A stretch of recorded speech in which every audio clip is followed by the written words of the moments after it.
Hey, everybody. Welcome into the Fantasy Six Pack Network. I'm your host, Dylan Clemons, and here with me today is the founder of Fantasy Six Pack. Wow, Joe Bond. We are continuing our training camp check-in shows where we go around to all 32 NFL teams and are interviewing a beat writer or reporter on what they've seen or heard at training camp.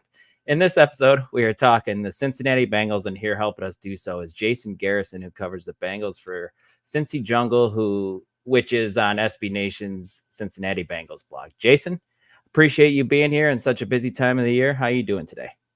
Absolutely. Thanks for having me. I'm doing well. Thank you. Good.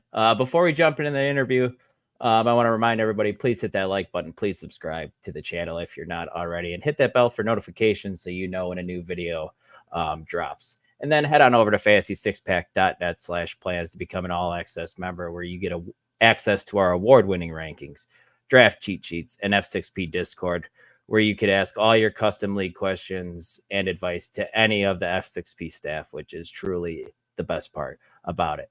And right now, you can even save a little bit of money by using promo code F6PNFL24 for 15% off. So make sure to check that out. But without further ado, Joe, how about you hit Jason with our first question we have for him? Yeah, man. So we're going to jump right into the quarterback situation here. Joe Burrow obviously suffered the injury last year and pretty much, crushed the Bengals season along with it. There was a initial talk by a lot of the Twitter doctors, however much you want to trust them. Some of them are good, some of them not so good. Some of them were saying that he'll never be the same, right? He won't ever be able to throw quite like he did. But how have you been seeing him throw coming off this wrist injury? He looks really good. We were a little bit surprised when he was cleared to go 100% so early. I actually thought before we went into minicamp and everything like that, before I saw him throw, that he wouldn't be available for the preseason at all, and that this injury would take something that he'd come back from maybe by week one. But he's throwing the ball great. He looks really good. He said he's put 15 pounds of muscle on, and he looks like it. He's throwing the ball on the run. He's got the same velocity that he had. It's just, and he looks good. I don't see anything in anything that I've seen that makes it look like he isn't the same Joe Burrow or isn't capable of seeing the same Joe Burrow that took the Bengals to the Super Bowl and then the AFC Championship game the year after that. So I like to hear that. That 15 pounds of the 15 pounds, however you put it on, right? It's usually muscle, right? Yeah, hopefully it's muscle. Yeah, when you take as many hits as he does, because the offensive line there has really never been figured out. It feels like I guess that's necessary. So that's actually kind of a good thing too. I like that. Yeah, it's good to hear he's progressing too, because that wrist injury was so weird. We've really never seen a quarterback have to come back from this injury. It's usually just offensive linemen and linebackers. So it's definitely great to hear that he's looking solid and as good as ever. That's awesome. Yeah, hopefully it stays that way. Yeah. Looking at the running back room, you had longtime running back Joe Mixon depart this offseason, and they bring in Zack Moss to accompany my guy Chase Brown, goal line in the backfield. Do you see this being kind of a 50-50 split, Jason, or do you see them leaning more towards Zack Moss, who he broke out last year when he was filling in for Jonathan Taylor early in the season? Whose backfield do you think this is? I think it's going to be a committee just right down the middle. I could see situations where they ride the hot hand, you know what I mean? But the reality of it is I think that this offense is going to flow through Burrow. It's not going to be a running offense anyway. And I know that they really like Zack Moss's ability to block and to pass block, something he was really good at. And he's, pretty comfortable running out of the shotgun, which is something that Joe Mixon, I don't think ever really super enjoyed. But I think that this is going to be kind of a 50-50 thing. Chase Brown is just so explosive. I could see this, maybe one game, one guy gets a bunch, the other game, the other guys, but I bet by the end of the season, it's right down the middle pretty much. That's kind of a fantasy manager's worst nightmare here. Pretty much. I'd avoid the Bengals running backs. So I've taken Chase Brown in like a best ball, here and there, but it's like other than that, it's really it's hard to pick up these guys. It's like you never know when to start them, right? That kind of thing. So But jumping over here to receiver here. So, Tee Higgins, kind of that contract thing is going to be traded. We don't know. And now he's locked in. He signed the franchise tag. He's not getting traded, right? There's no Tyler Boyd. How's Tee Higgins looking? Now that that's all kind of over, is he like totally locked in? Is he buying back into everything? And then the second question is, without Tyler Boyd, does Jermaine Burton take that third role, which has been valuable at times, very valuable at times, or is it Trent Irwin? So to tackle the first one with Tee Higgins, is he's been totally locked in. He's been a pro's pro. He's shown up. He's he like Jamar Chase, for example, isn't practicing right now. He's doing a hold in. I'm not concerned about his contract situation, but like Tee Higgins isn't doing that. He could if he wanted to. He's there. He doesn't have to practice. But he's given 100%, 110%, and he knows if I have a great year this year, I'm going to get paid next year. It's just not going to be here, which is unfortunate, but that's the way the NFL is. As far as the second thing, it's kind of an interesting thing. I would have said Burton after the draft. But the way things are kind of shaping up is I think that it's going to be dependent on the game scenario of who plays that third spot, that wide receiver 3. Gesicki's kind of a slot receiver, really more than a tight end. And then Tyler Boyd, I love the guy. I think this could be like an addition by subtraction. I think that at his age, he was kind of had to stay in the slot. He wasn't as explosive as like an outside receiver. And they can, now they have Andre Yusevic that's explosive, and he's working in the slot a little bit. He had 4 touchdowns last year in his rookie season. Joe Burrow said he's expecting big things from him. They have Mike Gesicki, who I could see probably lining up in the slot more than blocking. I watched him block on last Saturday. It wasn't great. So did Miami. But yeah. But and then Trent Irwin just comes up big when Trent Irwin needs to come up big. He's been Mr. Reliable, it's just a guy that kind of flies under the radar. And then Jermaine Burton comes in, and he looked incredible. And that it's a preseason game. I get that, but I could have seen him being a first-round pick had he not had some off-field issues. Sure. So I think it's going to depend. I think they're all going to kind of rotate in. I can tell you that Chase and Higgins are 1A and 1. You know what I mean? Yep. As far as that wide receiver 3, I think it's going to depend on how many yards they need, what kind of formation they're going to be in, whatever they want. I could see a pretty heavy rotation going in there, and not to forget Charlie Jones. No, yeah, Charlie Jones. Yep, you're right. Yeah, Charlie Jones. He was hurt last year, that's why. But he's had a pretty good camp. So yeah, good return man too, Charlie Jones. Yeah. And then just to put you on the spot here, Jason. At what point should we start to worry about the Jamar Chase contract situation? As we obviously the season's in only a few weeks away now. What are your thoughts on that? So they got 2 years, and they have this year, and then they have his 5th year option, which they'd be crazy not to activate his 5th year.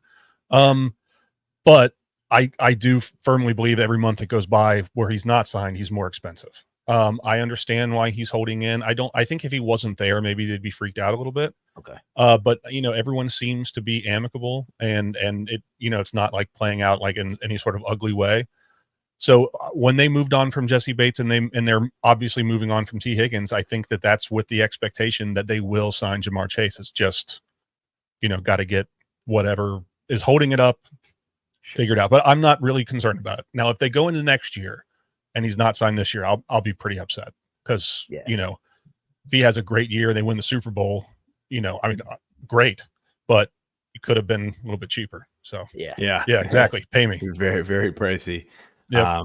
It's good to hear about Higgins because I have been buying the dip on him everywhere I possibly can. We were talking him as almost a wide receiver 1 along with Chase last year. And then obviously the injuries happened and Higgins wasn't all himself either. Right. And it all fell apart. And now we're like, oh, well, we don't want Higgins anymore. Right. Really? If Higgins falls, I jump all over him just because I could see. It's multiple reasons. 1, it's a bounce back year. He's a good wide receiver. You kind of expect that. And 2, it's a contract year. He wants to get paid. Absolutely. So, and the Bengals want to get him paid. You know what I mean? If they're going to force, I don't know if they're going to force passes, but they'll give their fair share to Higgins, make sure he's set up for next year. Exactly. Yeah, exactly. For sure. Looking at the tight end position on the Bengals, this is a position where us in the fantasy community have been trying to force something here for years. Like we tried to get in on Hayden Hurst, couldn't end up doing it. Tried to get in on Irv Smith Jr. last year, pretty good pass catcher. It was a disaster as well, like you said. Mike Gesicki comes over now, who you said he's kind of a big slot receiver and good hands, not much of a blocker. What kind of role do you see him having in this offense this year with Bengals? You know what? I before the draft, I would have said this is great. The revolving door is still moving. It's CJ Uzomah, Hayden Hurst, Irv Smith, and now it's Mike Gesicki. But I like Mike Gesicki. I think he fits into the offense. And with Tyler Boyd leaving, I think he slots in really well as like a slot receiver.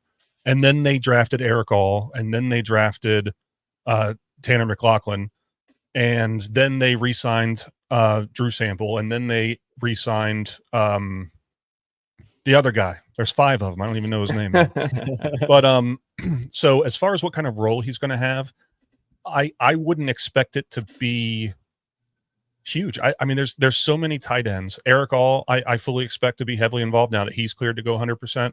I know they really like Tyler McLaughlin. I mean, I could see him, stretching the field and having a pretty good year, but there's so many mouths to feed in this offense, and there's just one ball. So I don't know. It'll be interesting to see, but I mean, there's so much talent at wide receiver and tight end on this team. So I don't know. Yeah, no doubt. I'm a big Gesicki fan. He won me a championship a few years ago. Yeah. There's potential there. I mean, there's a lot of potential, but I just don't know how much they're going to focus on Gesicki versus Chase or Higgins or Burton or whoever else. It's tough to find the volume that's going to be consistent enough to be worthy, especially with how many good tight ends there are now. We talked about that on another one of these, a very similar situation. But speaking of fantasy football, right? So we are a fantasy focused channel and site here. So gotta ask a more fantasy focused question at the end. And we're asking this to everybody. So the question is, who has surprised at camp, or who's going to surprise people, good or bad, that fantasy managers need to know about? So I don't know if you guys have heard of Jamar Chase. I mean, he's pretty good when it comes to fantasy football. No, I thought about this question. I thought about this question for a while, and there's a lot of big names on this team. And I didn't want to pick somebody who has, is just like another mouth to feed kind of thing. But a guy that has a ton of home run hitting ability, I think, is Chase Brown. I think Chase Brown hits. I mean, he can hit the Jets. And I think there's going to be so many teams that are focused on the wide receivers and the tight ends. And I think Chase Brown could do some massive damage in a PPR league as an extra receiver. And then, he has 10 carries a game for 50 yards and 5 catches, maybe a touchdown in there. I could see that all season for him. I love that. That would be fantastic. We talked about him earlier, but it has been kind of a guy that, when that starts getting to be the range of him, I sort of reach for him a little early, because he's got that potential that some of the other guys around him in like the ADP on the draft board don't have, it feels like. So I love hearing that. So, all right, man. Well, I want to thank you for coming on. This has been great information, and hopefully our listeners can take a lot of this and use it in their own fantasy drafts. I know I will. But before we let you go, let everybody know where they can find you and what you got going on this season. Yeah, I'm a writer for CincyJungle.com, SB Nation, Cincinnati Bengals website.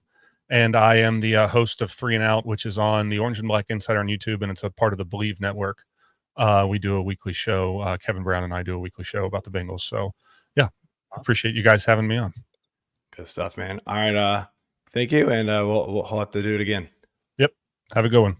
Thanks, Jason. You too. All right, so that's it for the Cincinnati Bengals training camp check-in. I want to thank Jason again for coming on. It was great information. And before you go, make sure you hit that subscribe, that like button, leave those comments, leave those reviews. We appreciate it. And go check out the rest of these in our playlist here. Check y'all later.